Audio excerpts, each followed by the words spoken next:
여러분, 오늘 알려드리는 이 물건은 절대 집에 들여서는 안 되는 물건입니다. 이것은 귀신을 부르는 물건이라고 하여 절대 금기시하고 있는 것들이라는 것이죠. 하지만 아마 여러분의 가정에는 분명 이것들이 있을 것입니다. 네, 그것은 언제고 여러분에게 큰 불행을 줄 수 있는 물건이에요. 반드시 버리시도록 하십시오. 여러분 안녕하세요, 이정민입니다. 여러분, 사람의 운이 트이는 것은 정말 한순간입니다. 물론 아무리 부자라도 망하는 건 역시 정말 한순간이에요. 그리고 불의의 사고를 당하거나 횡액을 당하는 것 역시 정말 부지불식간의 일이라 이를 대비하고 방지하는 것은 정말 어려운 일입니다. 맞습니다. 앞서의 일을 당하는 사람들에게 우리는 뭔가에 씌였다, 뭔가에 홀렸다 라는 말을 하곤 하죠. 아마 여러분들도 눈이 돌아간 것 같다, 미친 것 같다 라는 말 들어보신 적 있을 거예요.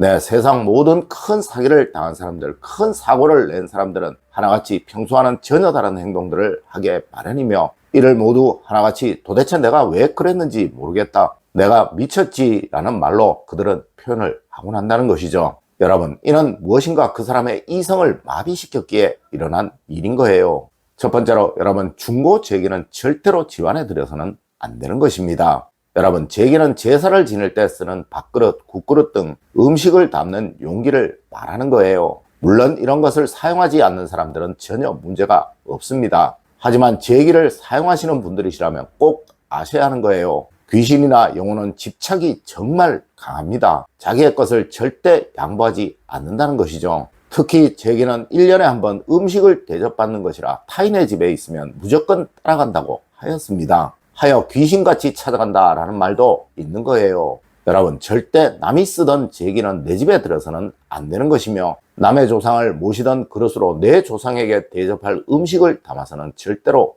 안 되는 것입니다. 네, 이렇게 되면 영혼이 다투게 되어 무조건 그 후손에게 큰 불행이 생기게 된다고 하였다는 것이죠. 여러분, 과거 선조가 피난을 갈 때도 그 어려운 고행길에도 반드시 챙겼던 것이 위패였고, 또 이를 모시던 제기들이었습니다. 네, 절대 남이 쓰던 중고 제기를 사용하는 일 없도록 하십시오. 이는 남의 조상, 즉 객적인 훈령들을 내 집에 불러들이는 절대로 해서는 안 되는 행동인 것입니다. 두 번째로 여러분, 객사한 사람의 물건은 절대 내 집에 들이지 마십시오. 여러분, 사람이 천수를 다하면 미련이 없다고 하였습니다. 하지만 불행한 사고로 천수를 다하지 못한 사람은 반드시 이승에 미련을 갖게 마련이고, 자기가 평소 사용하던 물건에 접신을 하게 된다라는 것이 동양에서의 이야기예요. 하여 과거 객사를 당한 사람이나 호환을 당한 사람은 장례도 동네에서 치르지 못하고 산에서 치르는 것이 아주 당연시 되었던 것입니다. 물론 에이 귀신이 어딨어 라고 말하는 사람도 있을 수 있겠지만, 여러분, 내 눈에 보이지 않는다고 절대 없는 것이 아니라는 것이죠. 특히 요즘은 중고장터가 아주 활성화되어 있어 이런 불행한 물건들이 중고로 거래되는 일이 아주 흔하고, 그 출처 역시 불분명한 경우가 아주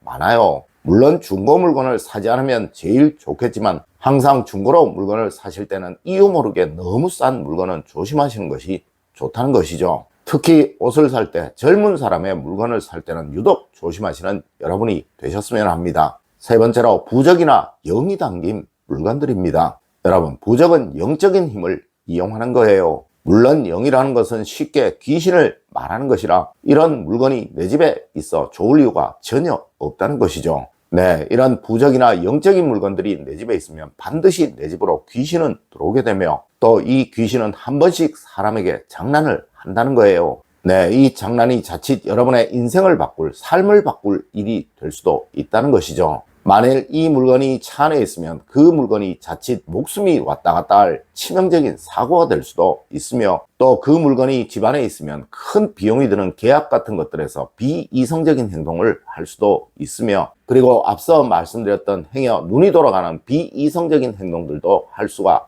있게 된다는 것입니다. 여러분, 그래서 저는 항상 미신을 집안에 두지 마세요 라고 그렇게나 노래를 불렀던 것입니다. 맞습니다. 이런 것을 집안에 두는 사람치고 절대 잘 되는 사람 없습니다. 네 번째로 여러분, 주워온 물건 절대 내 집에 들이지 마세요. 물론 모든 물건들이 다 나쁜 물건은 아닐 것입니다. 하지만 여러분들이 저거 왜 버렸지? 저거 쓸만한데 라고 생각하는 것은, 그것을 버린 사람 역시도 그렇게 생각을 한다는 것이죠. 자, 여러분, 그런데 왜 그 사람은 그것을 버렸을까요? 맞습니다. 뭔가에 불길한 이유가 있기에 그렇게 했을 가능성이 아주 많다는 것이죠. 여러분, 이런 것을 여러분의 집안에 들이게 되면 그 불행한 기운들이 모두 여러분의 집안으로 옮겨오게 됩니다. 하여 과거 우리 조상님들은 남의 물건은 이유 없이 내 집에 들이는 것이 아니다 라는 말씀도 하셨던 거예요. 특히 그중 의류나 모자, 신발, 지팡이는 그것이 아무리 새 것이라도 아무리 깨끗한 것이라도 절대 내 집에 가지고 오지 마십시오. 다섯 번째로 죽은 나무로 만들어진 물건입니다.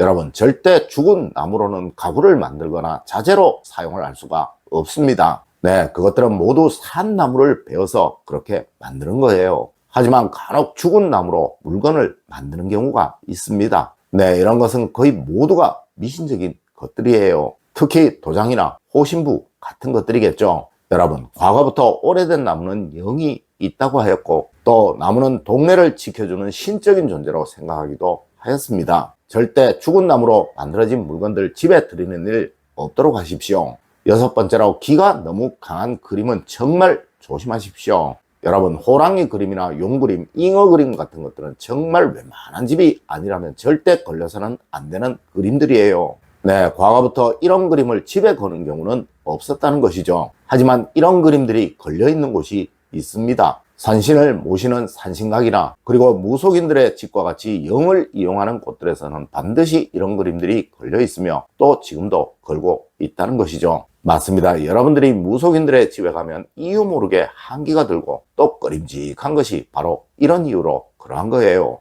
네, 이런 그림은 정말 귀신을 부르는 것이고 일반인들의 집에는 절대로 걸려서는 안 되는 그림들인 것입니다. 일곱 번째로, 여러분, 집에서 향을 피우거나 제단을 만들지 마세요. 여러분, 절대 집에 제단을 만들고 초를 켜두거나 향을 피워두어 돌아가신 분들을 계속적으로 기리는 일은 하지 말아야 하는 것입니다. 물론 집에 냄새를 없애기 위해 잠시간 초를 켜두는 것은 상관이 없겠지만 계속적으로 이런 것을 켜고 피워두는 것은 무속인들의 집과 같이 또 절과 같이 홀령들을 모시는 곳들밖에 없다는 것이죠. 네, 이는 귀신을 모시는 행동이며 절에서는 이런 홀령들이 통제가 되지만 절대 여러분의 가정에서는 이런 홀령들이 통제가 되지 않는다는 것입니다. 여덟 번째로, 여러분, 망한 집의 물건 절대 집에 들이지 마세요. 여러분, 망한 집은 무조건 이유가 있어서 그러한 거예요. 특히 갑자기 망한 사람의 경우 귀신의 장난일 가능성이 아주 많으며 이런 물건을 통해 여러분의 집안으로 옮겨올 수도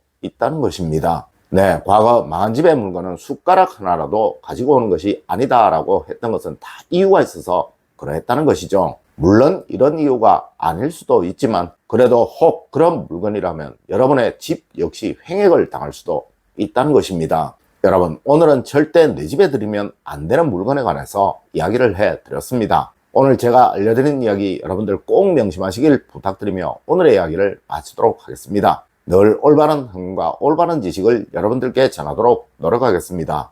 여러분, 긴 시간 감사드립니다. 감사합니다.